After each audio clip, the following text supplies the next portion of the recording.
Happy Sabbath, everybody. You know what? We have to pray first. That's wrong. All right. Happy Sabbath, everybody. For the last 2 weeks, we're doing about breast cancer. All right. Breast cancer. The first week we did was the risk factors for breast cancer. And last week we were doing what kind of foods actually increase your risk for breast cancer. So I have to finish this week with what kind of foods prevents and treats breast cancer. We kind of did last week already about soy. There had been, in the past there was, conflicting studies, but the problem is those early studies was done in thymectomized rats that received such high doses of genistein that their tumors grew. But obviously they didn't have studies in humans, but now all human studies basically says that soy is actually beneficial. All right. So we did that last week. We are gonna always start with our always in the beginning. The foods that were given for animals at the time of creation was grass, and for humans it is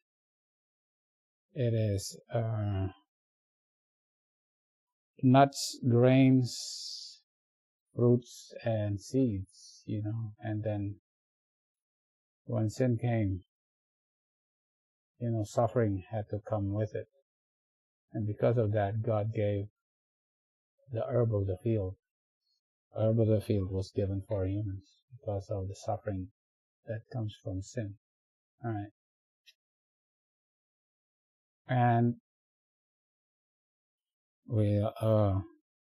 this is our jumping point really for the diseases of Egypt that God will able to keep you from getting, and even if you get it, you will be healed with plants, right? With plants. All right.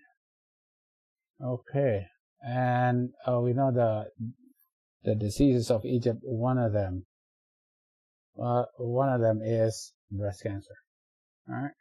So let me go to my last place that I jumped off from. Yep, right here. Yeah. It's part of living. To produce energy in our body, we need glucose. Yeah? We need glucose, but a small percentage of the glucose and oxygen that is used becomes free radicals, and free radicals causes oxidative stress, inflammation, and necrosis, and causes oxidative stress to the lipids, proteins, and DNA. When DNA is stressed, it becomes mutated and causes cancer, right? This is, part of living now. You just live and you have increased risk for cancer just because of the oxidative stress in your body. All right. That's why in your body you have antioxidants. God actually made endogenous. It's already in you. There's endogenous antioxidants. The problem is that if you have too much stress, you use up the antioxidants that is in your body. So what do you have to do? You have to eat more foods with more antioxidants, right? Yeah. And then this is the oxidative stress is needed if you have bacteria, you have germs, you have viruses attacking you. You need the oxidative stress to kill those germs. So it's needed in your body. Yeah. And that's the the natural antioxidants in your body, right? The problem is that,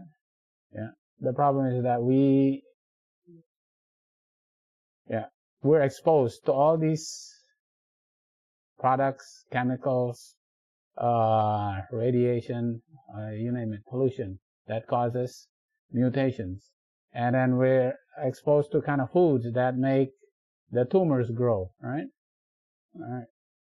So that's why we need more antioxidants. And only antioxidants, the food with the antioxidants comes from fruits and vegetables, from plant foods, right? Comes from plant food. And this is why Ellen White says, you read the Councils of Diet, Ministry of Healing, and all that, and you realize Ellen White always says that flesh food causes your blood to be inflamed, right? That's because there's inflammatory oxidative stress. So when we compare the antioxidants and versus the oxidative stress, we need more antioxidants. And then, I always, this is kind of like the reference. If you want to know the antioxidants, right, you need to get this journal here, right, because it has all 3,100 type of foods, beverages, and it's all ranked, right? Because what does antioxidants do? Without antioxidants, all trees will be kind of white, right? Yeah. And it's not gonna be, it's not gonna be protected by ultraviolet radiation, right? Ultraviolet will just burn the whole tree, all the DNA in the tree will be burnt. That's why it's green, right? Because of the antioxidants and all these antioxidants. If you are to kind of purify the antioxidants and take it as a supplement, the one that has the highest is dragon's blood, and then astaxanthin, and then triphala powder. It's a combination of these things. But then amla is Indian gooseberry. Clove. Yeah. See, people always look blueberries, blueberries. Oh, blueberries is good. Where's blueberry in all this? Look at this. This is number 1 to, I don't know what, 12? Right? Look at that. There's no blueberries here. Blueberries is still a little bit down. No, it's number 17. Where's blueberries? That the wild blackberry that you can get it in Oregon parts and Iowa.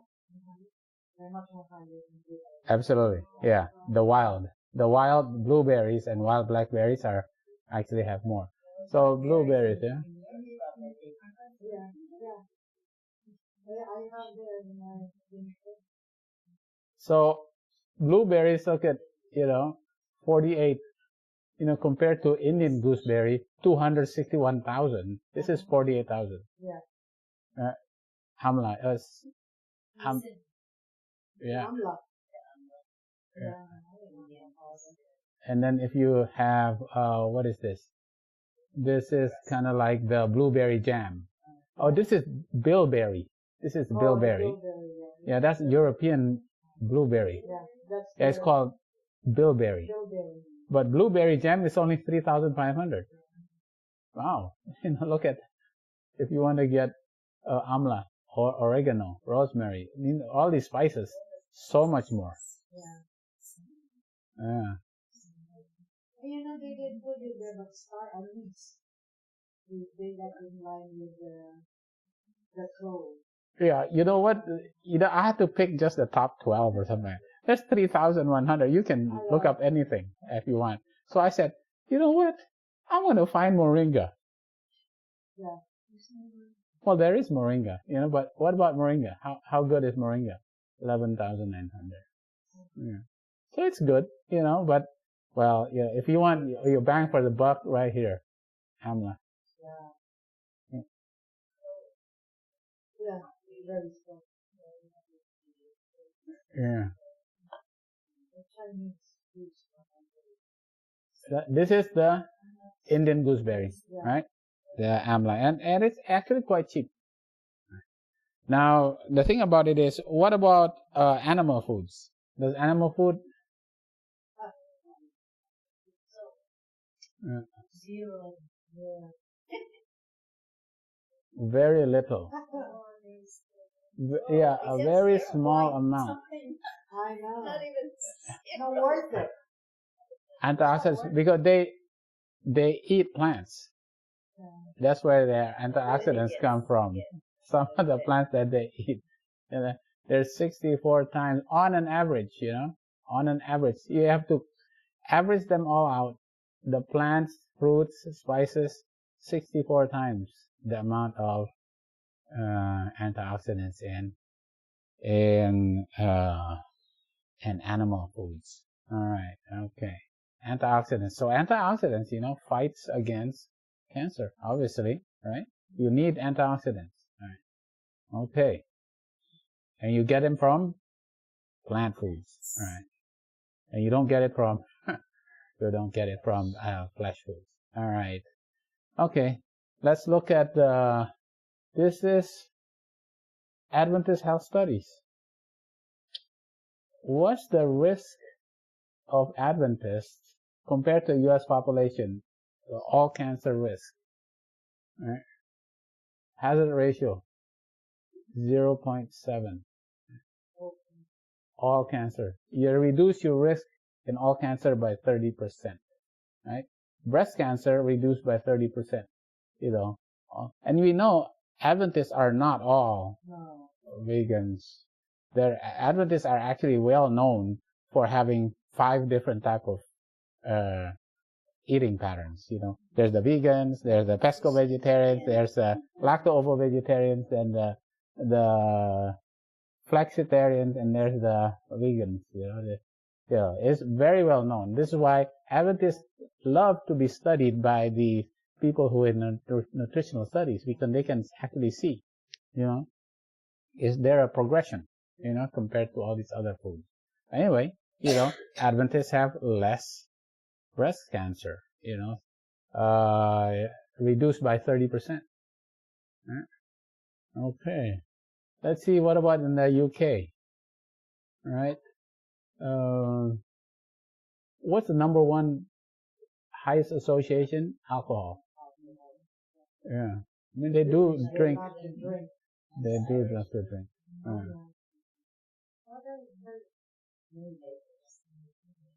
My daughter's indoles.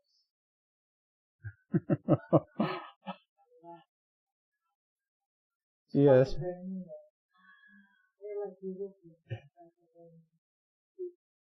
So what is associated with the lower risk of breast cancer in UK? Fruit and fiber. There you go. Fiber. Okay, so antioxidants and fiber. All right, this is a transition about fiber. All right. Okay, this is in Malmo and the Nordic countries. All right, the Nordic countries. Higher fiber intakes associated with low risk of postmenopausal breast cancer. You know, reduce it 42%. That's pretty good. High fiber and low fat intake is associated with a lower risk of postmenopausal breast cancer. So it's not only low fat, but high fiber.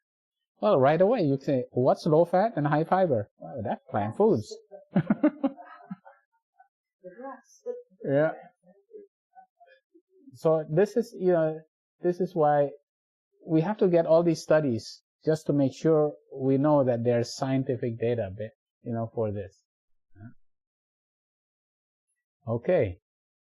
You know, you have total fiber intake was not associated with breast cancer risk. Yeah. But vegetable fiber intake was really reduced to breast cancer. So some people say, well, you know what? I just take the, you know, the supplement, fiber supplement. No, that's not it. You know, God designed you to take the whole. Yeah. See, you need vegetable fiber. Reduce it by 50%.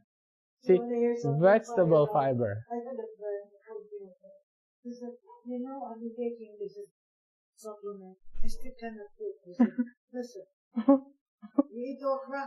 Yeah. Okay. Boil the okra. I said, eat it for lunch and dinner the next day. And we have 2 eyes as a kid.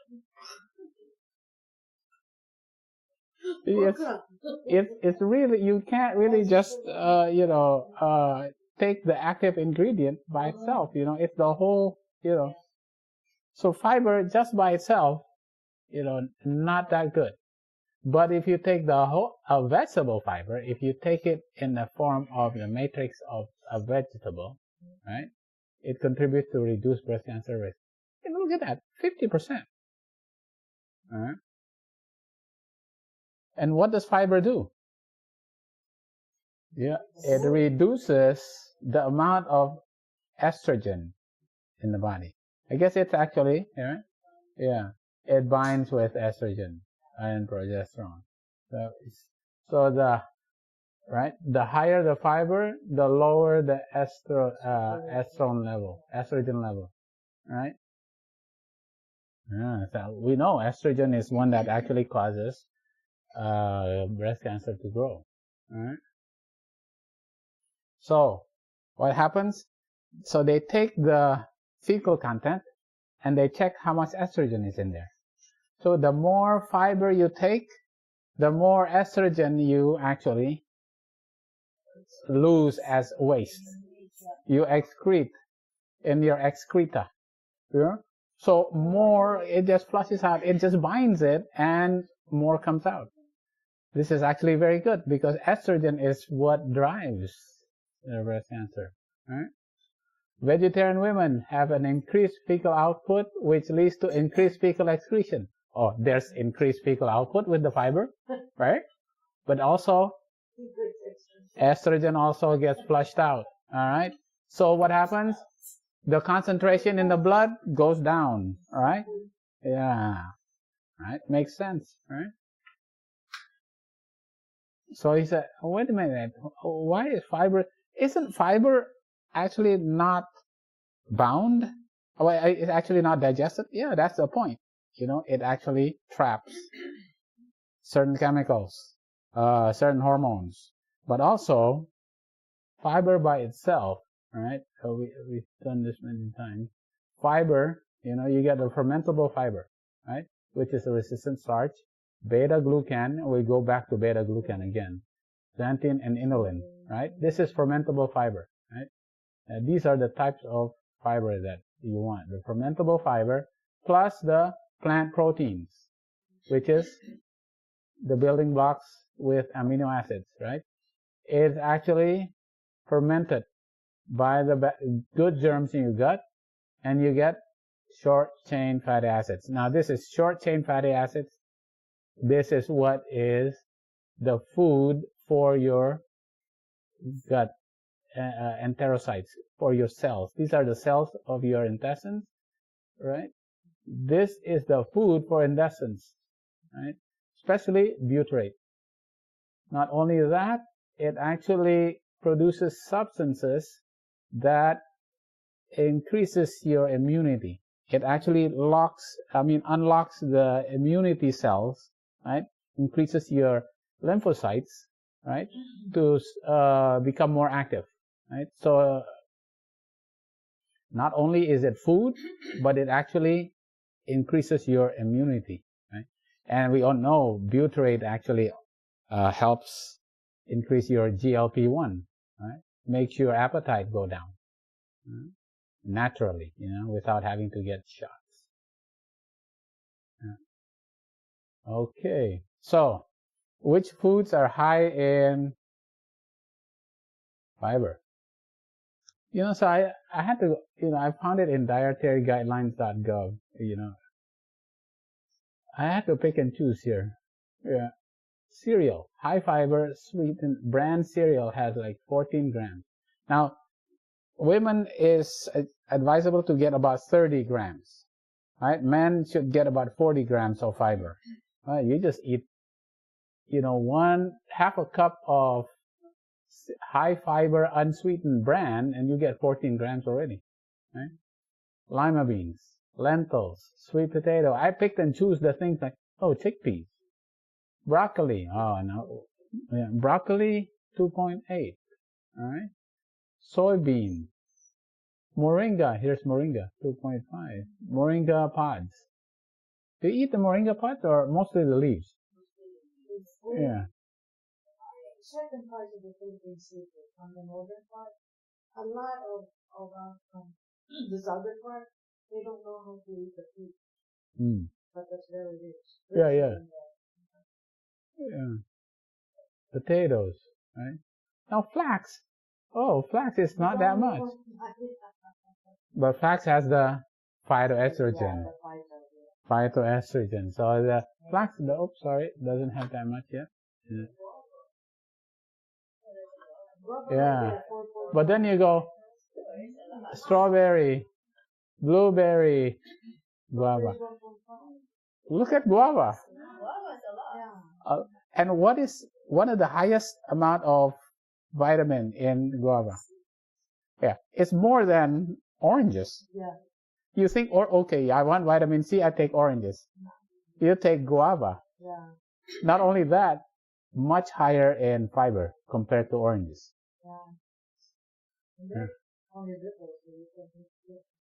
Yeah, it's pretty amazing. You know, I had to put this. Yeah. Yeah. You know, it doesn't grow here, does it? It does. It does grow here? Yeah. I used to have done before. Yeah. Oh, yeah? Mine died. But you have to take care of cover it. Because Ah. it's susceptible to the worms. Yeah. Mm-hmm. Yeah. I see. Yeah. So, you know, antioxidants, very, very important. Fiber also very important for a fight against breast cancer. All right. That's why I put broccoli here too, because even though broccoli is 2.6, that's pretty good, right? But obviously not as good as just cereal, right? But it's got to be high fiber and sweetened cereal, right? So what's so good about broccoli in addition to the fiber? Oh yeah, cruciferous vegetables. It reduces the risk of premenopausal breast cancer. Yeah? Why?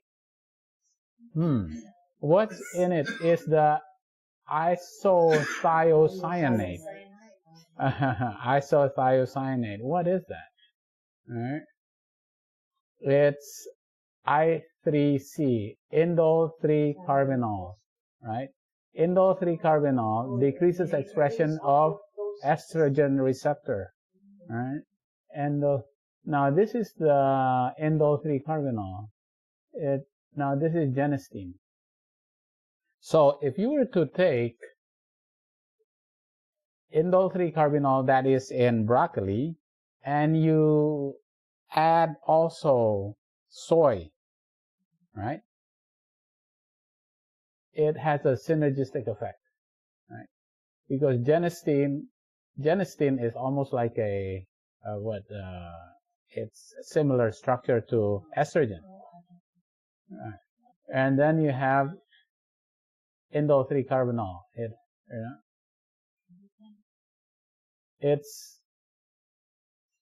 It has a synergistic effect.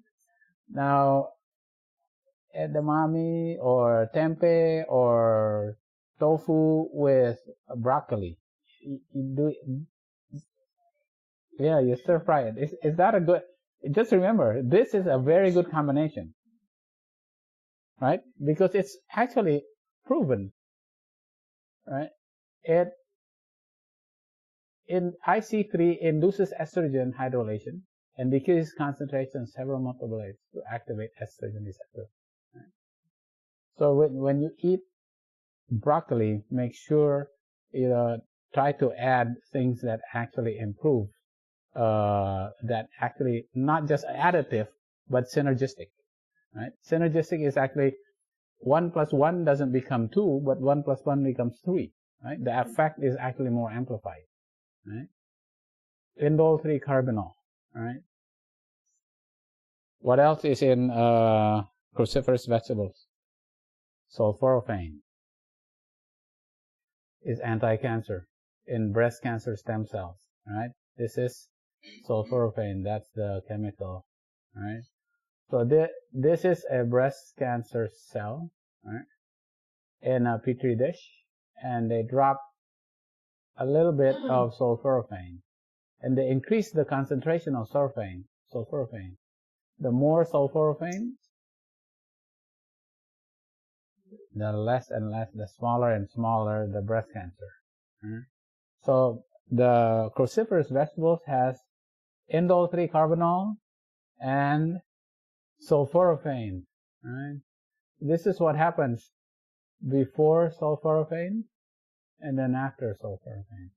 So it becomes less, right? Yeah, less active. Right? Okay, where do you get the most sulforaphane? Actually, in the sprouts. So I think we should, to increase amount of sulforaphane, we should sprout. Yeah. What about broccoli sprouts?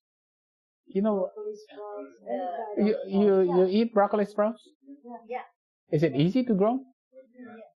Very easy, right? Mm. Mm-hmm.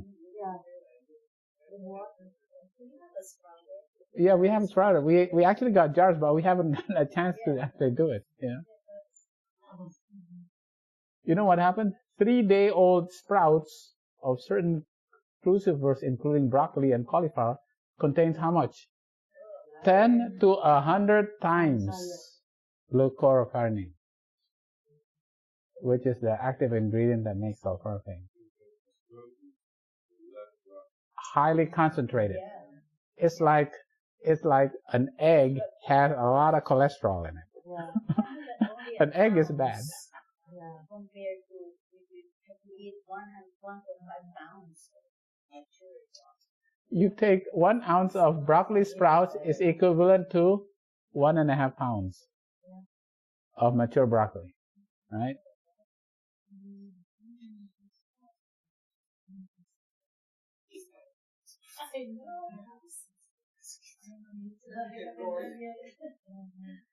All right. So we add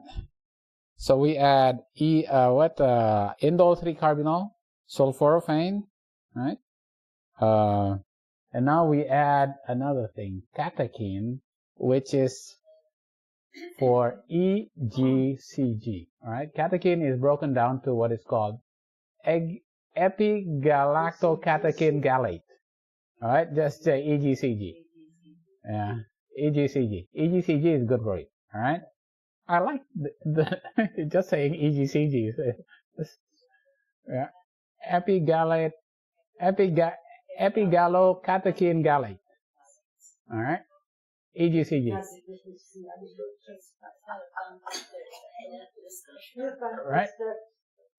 It exhibits anti-tumor effect against breast cancer, prostate, lung, colorectal, melanoma, CML, multiple myeloma. Look at this. You know, it has a lot of effects, which includes fighting breast cancer.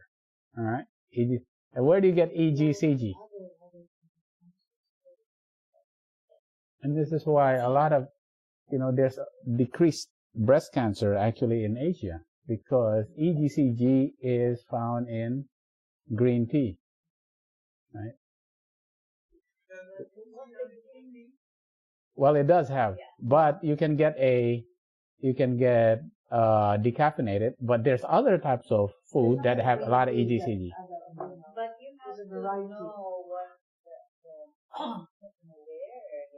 what is that? That's what I'm saying. There's green tea that is decaffeinated, but you have to know what it is.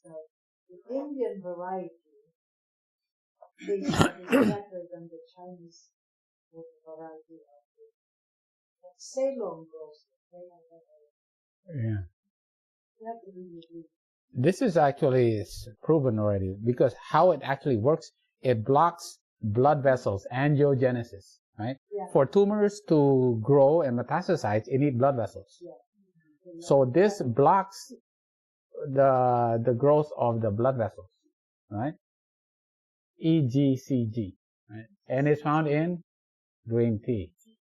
Okay, we go, wait a minute, we don't want the caffeine though, right? How can we get EGCG, right? If you get regular green tea, you had 180 to 200 milligrams of catechin, which is about 40 to 100 milligrams of EGCG. Remember, EGCG comes from catechins, right? EGCG is, there's multiple different catechins, but the one that we're interested in is in EGCG. But in decaffeinated brewed green tea, you get 60 milligrams of catechin. Flavored brewed green tea, 45 milligrams. Now in apples, you get 6.26 of EGCG. Alright. But blackberries, you have 312 milligrams of total catechin, which is almost the same as regular green tea. So blackberries, right? And then raw blackberries, you have 7.4 of EGCG. So you can apples, blackberries, you get some, but not as much as the green tea. All right. But carob flower, look at carob flower, has a lot. Is that 312 from dry blackberries? Uh, Raw blackberries. Yeah, this is total catechins, though, right? Yeah. So total catechins, it's not, I can't find out how much of the EGCG. I did find the raw blackberries has about 7.44, right? A little bit more than apples. Right. So you can still get it from plant products other than green tea, right? Like such as in apples, blackberries, carob flower. How do you use carob flower? Just for sweetening? That's pretty much it. Yeah. Basically for baking. Baking instead of chocolate. yeah. So you can still get EGCG from there. Yeah. Okay. Right. Apples, blackberries, carob. Right. What about berries? Wow. What's in berries? All right. Blueberry and blackberry. What happens? It delays tumor latency. It slows the growth of tumors that are growing already and reduces the tumor volume and multiplicity. It downregulates estrogen. Right? Blueberry and black raspberry possess protective effects against estrogen-induced breast cancer. Right? There's the phytochemicals, all right, which is so many different kinds. Cyanidin, delphinidin, quercetin, camphorol, ellagic acid, resveratrol. Right. Interact and interfere with key pathways in breast cancer. Induces apoptosis and autophagy. Right. The cells starts dying. All right. So there's a lot of phytochemicals, and all these phytochemicals probably all work together, right? Because it is known to reduce, right, the growth of tumors, breast cancer. So, all right. Now, what's the effect? Wow, there's so many different effects.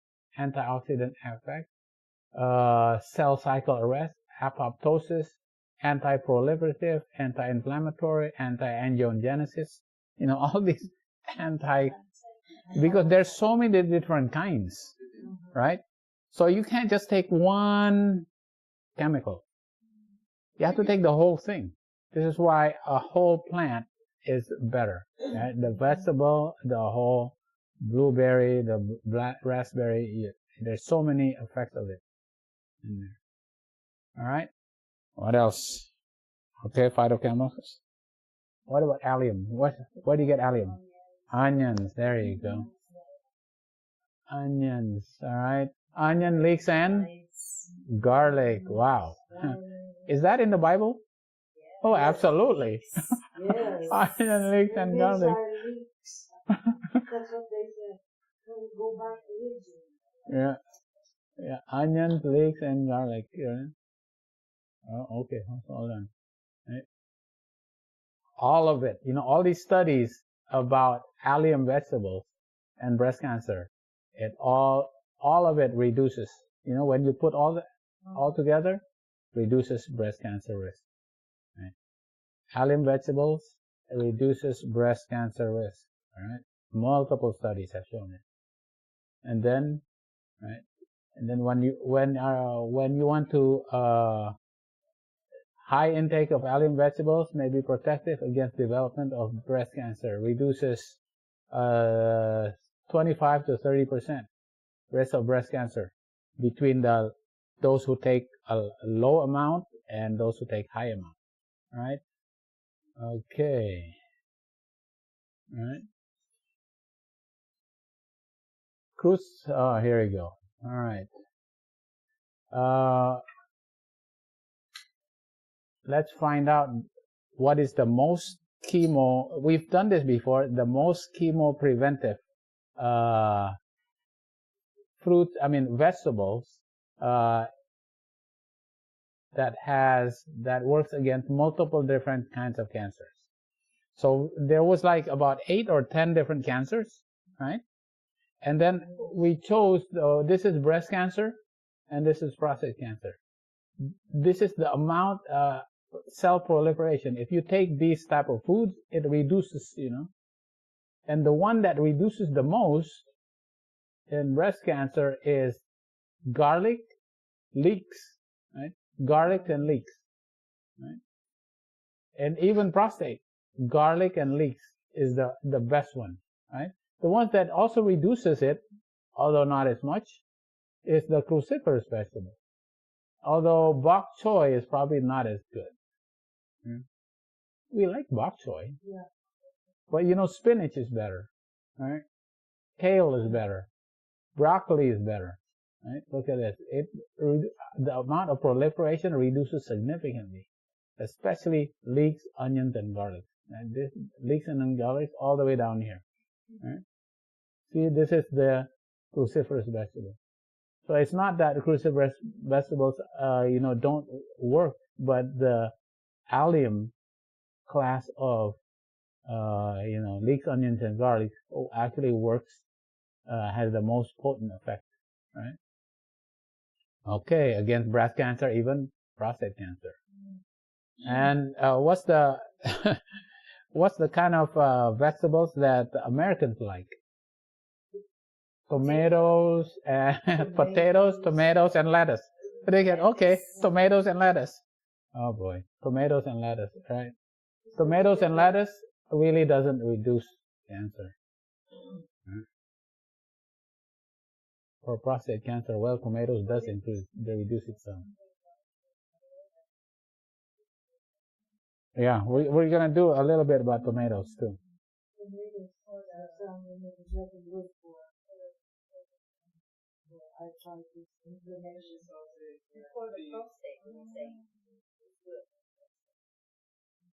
So, which one has the highest chemo preventive potential? Brussels sprouts, cabbage, curly cabbage, garlic, green onion, kale, leek, spinach. These are the highest. These are high. Broccoli, red cabbage, right? But the ones that are very high, Brussels sprouts, cabbage, curly cabbage, right? Leeks, onions, and garlic. I mean, this is incredible. It's like it's biblical. It's in the Bible. Right? And cruciferous vegetables, well, you know what? Why is cruciferous vegetable good? Because biblically, spiritually, it has, its flower looks like a cross. And that's why it's called a cruciferous vegetable. Right? Okay. So what is it that kills the cancer? It's actually allicin, right? The compound is actually allicin, right? It's cytotoxic against cancer cells and not cytotoxic against non-cancer cells. Right? Yeah. Okay. And this is what it looks like. These cancer cells, the more, this is the control, the more you give, the more it reduces the cancer, right? The product is an allicin, the active ingredient is allicin. All right, so we got sulfurophane, indole 3-carbinol, we got allicin, all right? What about in tomatoes? Okay, lycopene. Lycopene actually strongly inhibited proliferation of endometrial, mammary, and lung cancer cells, right? Lycopene. It's in tomatoes, right? Yeah. There you go.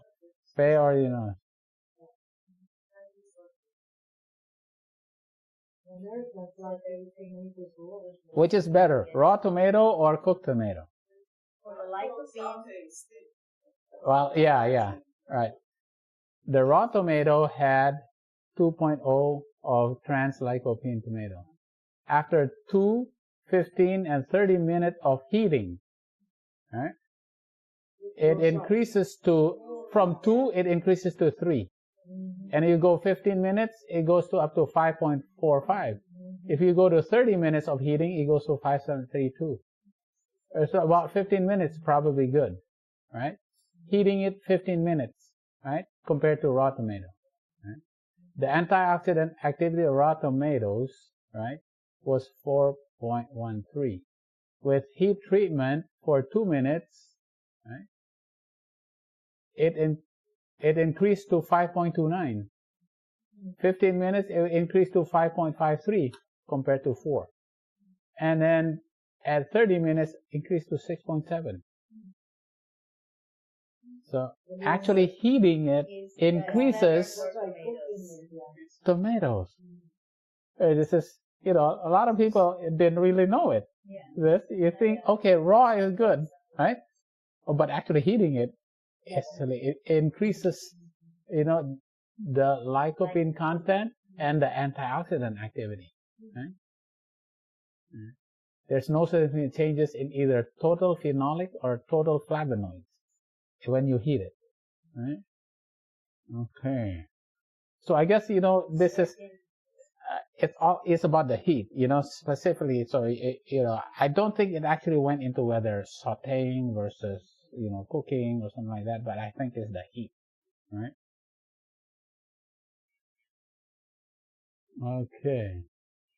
All right. So, we kind of go to the preliminary conclusions here. So what's good? The fruits and vegetables, fiber. Soy, phytoestrogen, and genistein, right?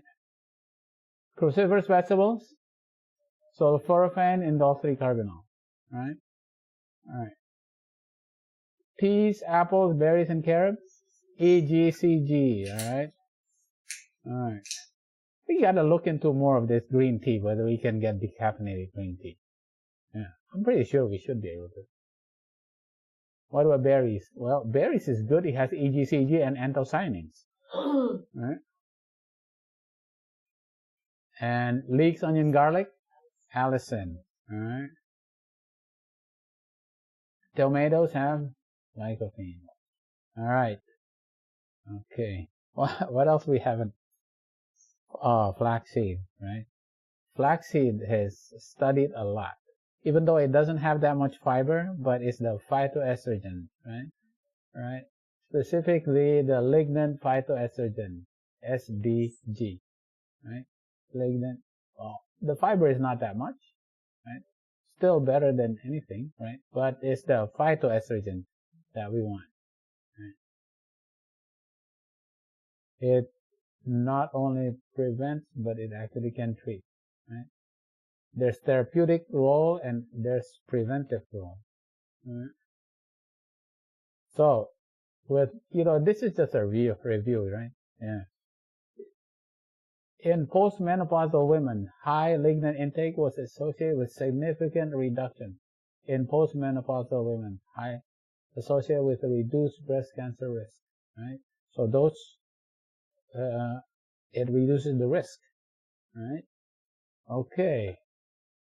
And we're talking about lignin. This is different. Like the lignin is different than the phytoestrogen that is in soy, which is genistein, right? This is lignans, right? Okay. So what if you put it in a petri dish, right? So you put it in the cells, you put it in a petri dish, and you drop some human lignans, right? It actually stops it from proliferating. It directly suppresses the proliferation of breast cancer cells in vitro. That's it in a petri dish. You know? Well, okay, if it works in a petri dish, does it work in a human though? Right? So they gave it. Now this is a randomized, a randomized study. No, I don't think this is a randomized study. What they gave they gave how many tablespoons? 2 teaspoons. 2 teaspoons of ground flax every day for women that had suspicious breast cancer biopsies or had previously suffered from breast cancer. 2 teaspoons of ground flax seeds every day, and after 1 year, there's 80% drop in the levels of cell proliferation. Right? They biopsied again, cell proliferation decreased by 80%. And these are women who have already suspicious breast cancer biopsies or previously already had breast cancer. Right. And just 2 teaspoons.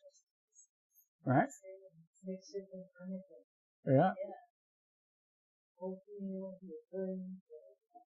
Right. What, 2 teaspoons for 1 year? Huh? Well, okay. Now this is a randomized double blind, right? So they hid it in muffins, right? Yeah. Okay. They hid it for 40 days, 30 and 40 days, right? It actually reduces tumor cell proliferation, right? And increased apoptosis, right? Reduces and expression of aggressiveness, right? This is cell proliferation. CRB2 is actually aggressiveness and apoptosis. It increases the cell death, right? In 30 days. Can you imagine that? Mm-hmm. Right. Okay, they said, okay, if it works, what about the most important endpoint? People want to know, are you going to die from breast cancer, right? Death from breast cancer. So, it's okay if you can find it in the cells or in the breast cancer or the biopsies, but what about death? Right? 1,100 women with primary incident histologically confirmed breast cancer were between 96 and 2001. What is that? 5 years. Yeah? Followed for 5 years. Right? Between the lowest and the highest amount of flax. Right? The all-cause mortality. When comparing the all-cause mortality between the low versus the high amount of flax. All-cause mortality reduced by 51%. In other words, they died less of not just breast cancer, but everything else. Cancers, other cancers, strokes, heart attacks, right? But breast cancer mortality reduced 71%. Right? Thanks. Okay, so we got lignans, sulfurophane, EGCG, indole 3 carbinol, right? Okay, right. Let's go to another one. Right? We have plants, right? But there's another kingdom that we haven't touched on, right? All these were from the plant kingdom. This is the one we don't want to eat this, the animal kingdom. No. But what about now? There's another kingdom, a huge kingdom, the fungi, right? Now the thing about it is, fungi, the first fungi that was discovered to make antibiotics is penicillin. Penicillin, to make penicillin, right? Without fungi, we won't have, even have, the, what do you call that? The immune suppressant, cyclosporin, for transplants, right? All the transplant patients get cyclosporin. And where do we get cyclosporin? From a fungus, right? Yeah. What about cholesterol medication called lovastatin? Yeah, this is from a fungus, Aspergillus terreus. So there's a lot of active ingredients that actually used to make medicine. But you know what? These are all good, but look at this one. This is called Amanita phalloides, right?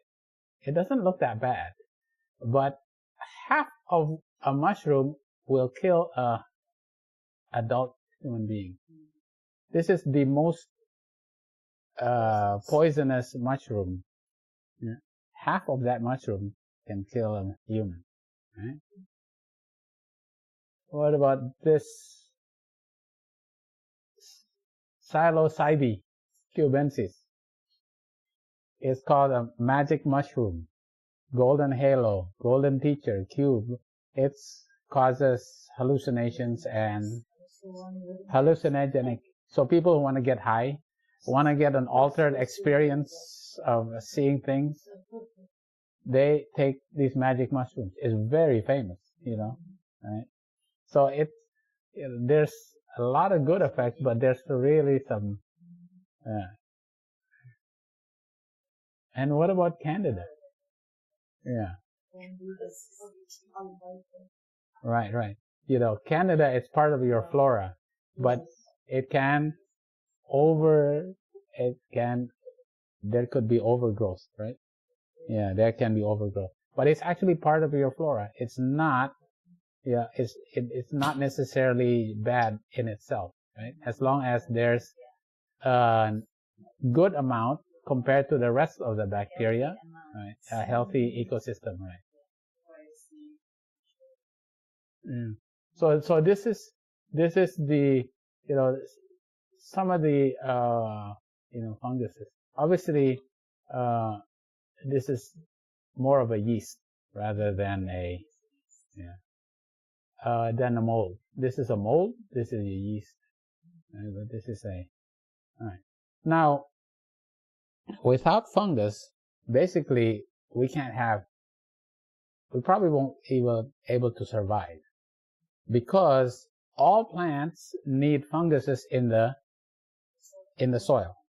It's part of the mycelium, right?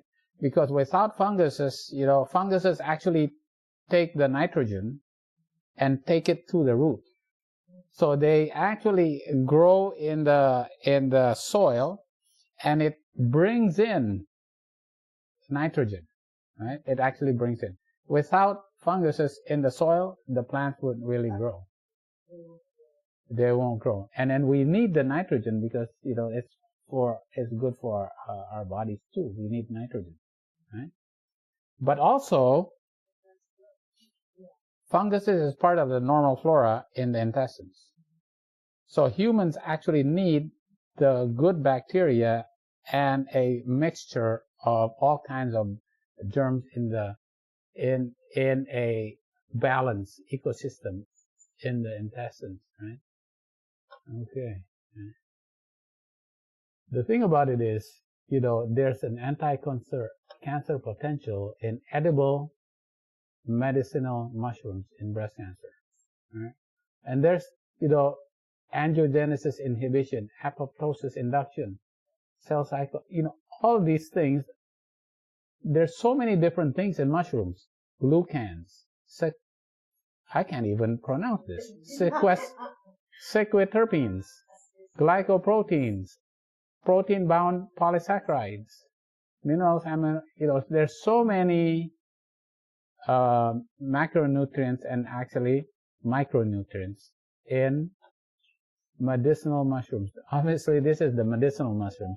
There's all kinds of mushrooms, some are really poisonous, but there are the medicinal mushrooms. All right? Okay. All right. The odds ratio 0.3%. If you take fresh mushrooms versus dried mushrooms, right, your odd ratio of breast cancer reduces to like 40% and 50%. Right? If you compare to what if you take mushrooms and green tea also, right? Your risk goes down 90%. So mushrooms plus green tea reduce your risk for breast cancer even more. Seems like a synergistic effect, right? Of fresh and dried mushrooms combined with consuming beverages made with green tea. Oh, wow. All right. So what kind of mushrooms? Like the white button mushroom, right? And portobello mushrooms. These are kind of famous mushrooms. Obviously, this is a cheap one, right? Portobello, a little bit more expensive. Yeah? Right. And then what happens to aromatase activity? Goes down. What does aromatase activity? Where's the aromatase activity? In the fat cells, right? It produces estrogen. So eating mushrooms actually reduces the amount of estrogen, right? That is produced, especially in women who are postmenopausal. They don't make estrogen anymore. Their fat cells still make estrogen. So taking mushrooms reduces the aromatase activity, right? Especially the stuffing mushroom. I say, what is stuffing mushroom? It's, the mushrooms that you actually put to stuff. In the stuffing? Yeah, in the stuffing. Oh, okay. Like green pepper, something you put stuffing too. Yeah, but the mushrooms that you put in stuffing, that's actually works very well, right? To reduce your, but the ones that, stuffing mushroom had the most potent inhibitory effect, right? And then shiitake, white button, portobello, cremini, and baby button mushrooms, significant anti-aromatase effects. Good. This is what happens, the percentage of aromatase activity reduction. When you go with the mushroom compared to broccoli, celery, green onion, even the mushrooms. Right? So there's anti-aromatase activity. Okay, anti-cancer potential. So they go, it's really not very, for companies to actually do studies. So they look at places in the world that eat a lot of mushrooms, like in Asia. And then they see, how much, where the studies are and how good the studies are when they look at scientifically, right? The strength of recommendations. What's the best, the mushroom that has the strongest recommendations from all these studies done in Asia and stuff, all right? The Cariolus versicolor, what is that? That's actually the turkey tail. It's like everywhere. Turkey tail is probably one of the most abundant mushrooms, right? All right. High recommendation that anti-cancer, right? And then reishi. Right. The strength of recommendation is like 3+, right? And then Grifola frondosa. What is that? Maitake, right? Alantinula edodis is shiitake, right? These are getting more expensive, but this is so cheap. A turkey tail is really cheap. What? Turkey tail? You can actually just grow it. Yeah. You see a lot of those, they're dehydrated, that they're selling. You don't see a lot of fresh. Just the button Oyster mushroom. Yeah. Right? Oyster mushrooms. This is, I can't remember what this one is. I didn't write down the name. But this is that's the oyster mushroom. Right? Right. So, these mushrooms, certain ones have stronger recommendations, specifically the turkey tail, reishi, maitake, and shiitake. But button mushrooms and oyster mushrooms also has a 2+ recommendation in breast cancer. Yeah. So what is the active ingredient? It's the polysaccharides. The edible mushrooms polysaccharides are the bioactive fibers, right, that are anti-tumor and resistant to human digestive enzymes. It goes all the way into your intestines, and it is a crucial source of energy for the gut microbiome, right? So it actually balances out your gut microbiome. So wait a minute, we go, well, if you have Candida overgrowth, one of the ways you can actually balance it out is actually using mushroom polysaccharides to balance your gut microbiome. This kind of, people think it's kind of like, contradictory, but actually it actually can promote the growth of beneficial bacteria, and it actually feeds the gut microbiome.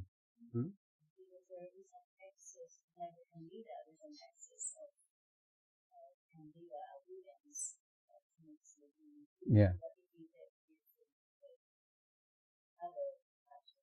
Right. Mm-hmm.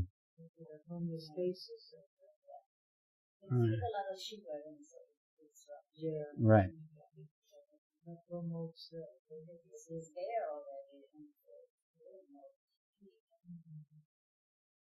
And then remember the type of fiber that is soluble. One of them is beta glucans. Beta glucans is very high in mushrooms, right? Right. You got a lot of protein. Lipids are not very high. Ash, fiber, right? Fiber, and there's also sugars. But the fiber is actually beta glucans, is the major bioactive polysaccharide. It goes all the way down into your large intestines and actually feeds the good bacteria in the gut and actually balances out. It promotes the growth of the good bacteria, right? And this is where the mushrooms that have the beta glucans, right? Okay. So we always think about like Candida overgrowth. We are a small intestinal bacterial overgrowth. SIBO. This is another thing. SIBO is basically, and Candida overgrowth is an imbalance, right, of your beneficial good bacteria, and now you have the potentially harmful opportunistic bacteria, right? Now when your good bacteria goes down, now the potential opportunistic, bacteria or yeast grows more, right? So this is what is called dysbiosis, right? Dysbiosis. And then when it says, mushrooms actually is the source of the prebiotics, right? It's the source of prebiotics. It has and defined as selectively fermented food ingredients that induces changes in the composition activity of gastrointestinal tract microbiota that confer nutritional and health benefits to the host. Right? Yeah. So it actually can affect not only the gut microbiota, but also is an immune stimulant. Right? It makes tumor growth factors, maitake and shiitake. Right?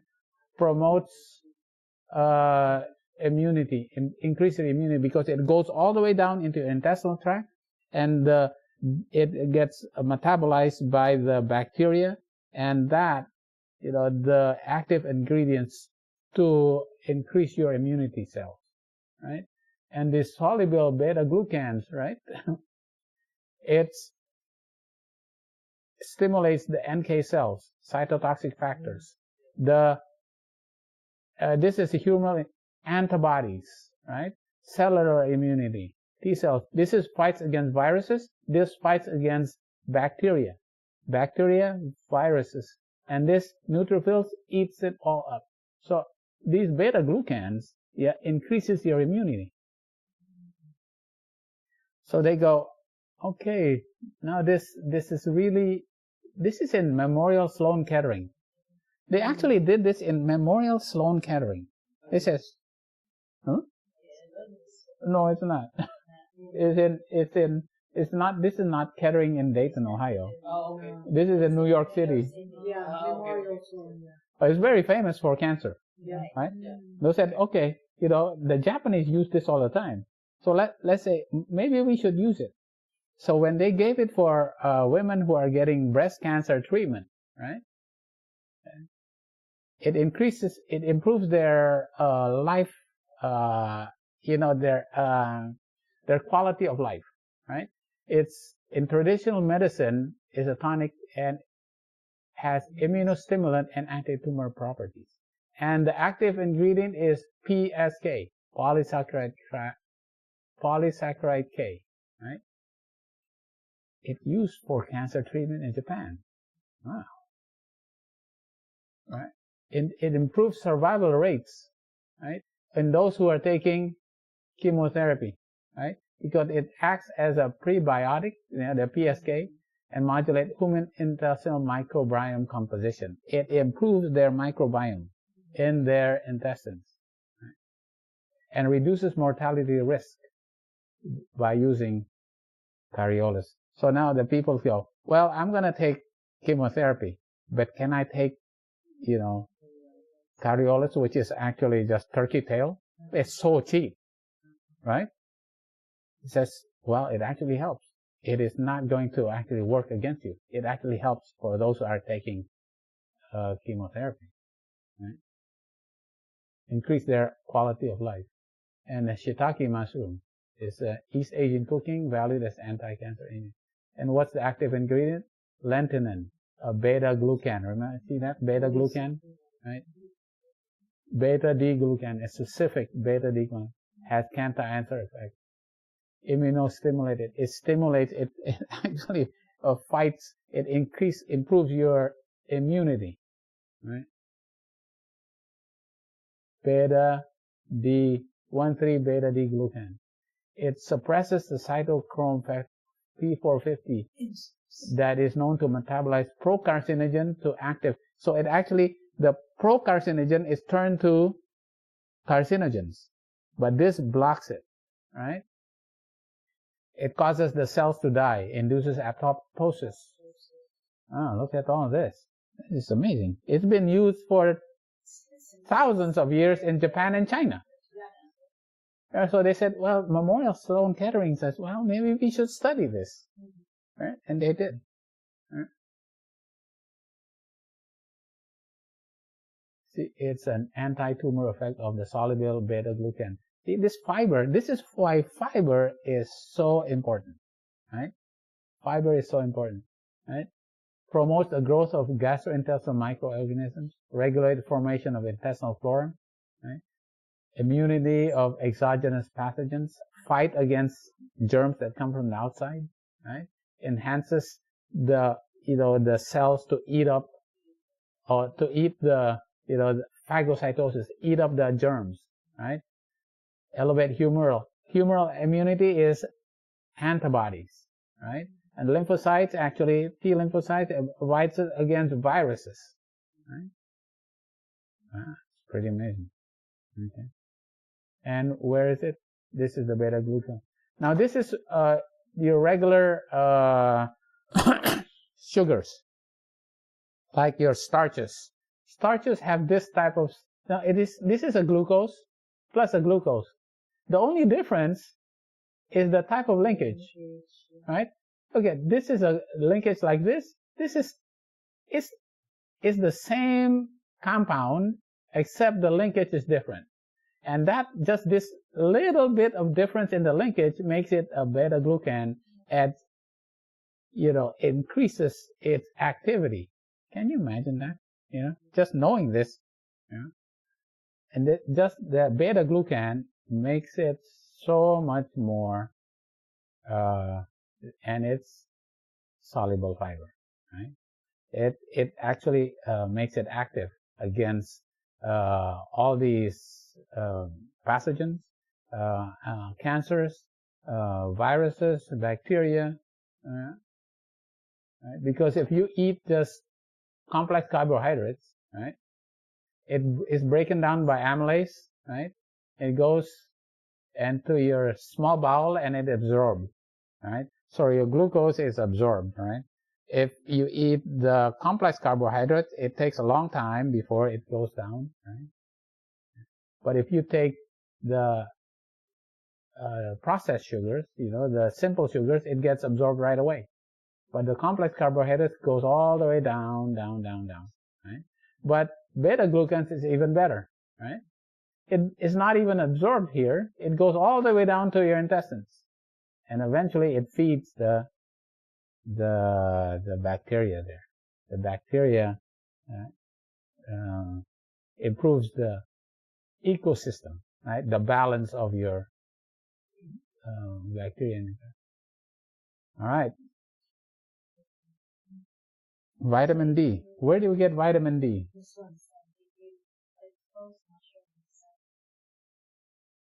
Vitamin D. Right. Yeah, you say you got vitamin D from the sun, right?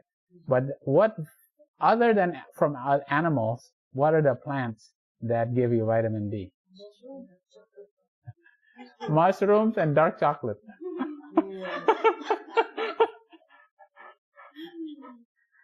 All right.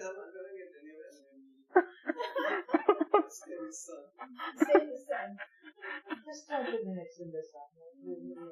All right. My vitamin D is most of my stuff. Gardening, even vitamin D is good. Yeah, so we have to. So, this basically goes back to, our text in Exodus 15, right?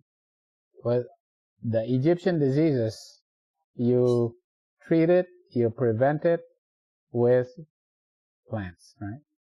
Yeah. Even if you get it, I will heal you with plants, right?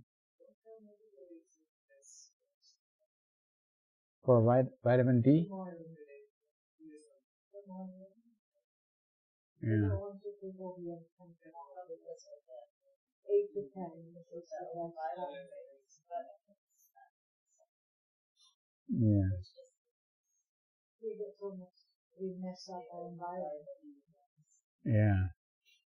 So, all right. This is what we already got before, right? Fiber, genistein, sulfurophane, indole 3 carbinol, EGCG, anthocyanins, allicin, lycopene. Now, in the past, when we did this, these are like foreign Greek words, right? But now you're getting more familiar, right? And all this, and now we got to add. There you go, lignan, fifth. That's from flax seeds, right? Mushrooms with polysaccharides, beta-glucan, PSK, and lentinin, right? So, if you were to find out what are the superfoods for breast cancer, that's it. Right? That's the superfoods for breast cancer. Right?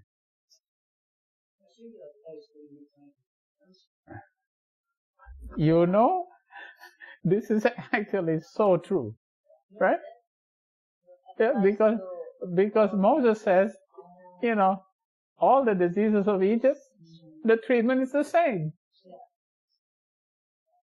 But you know, if you want the superfoods, you're the one that is have human trials or they have scientific proven, right? Yeah. This is the one because I just have to look it up, and why, because people say, okay, lycopene, tomatoes is good. Okay. Why? Right? Because the active ingredients, right? And is there scientific data to back it up? Yes, we have scientific data. Right? Okay. All right. Wow. That's, basically I'm done with breast cancer. We got the risk factors, we got the foods that are bad for it, conditions that are bad for it, but also now the foods that are the superfoods to fight against breast cancer. Okay. And that is a more sure word of prophecy.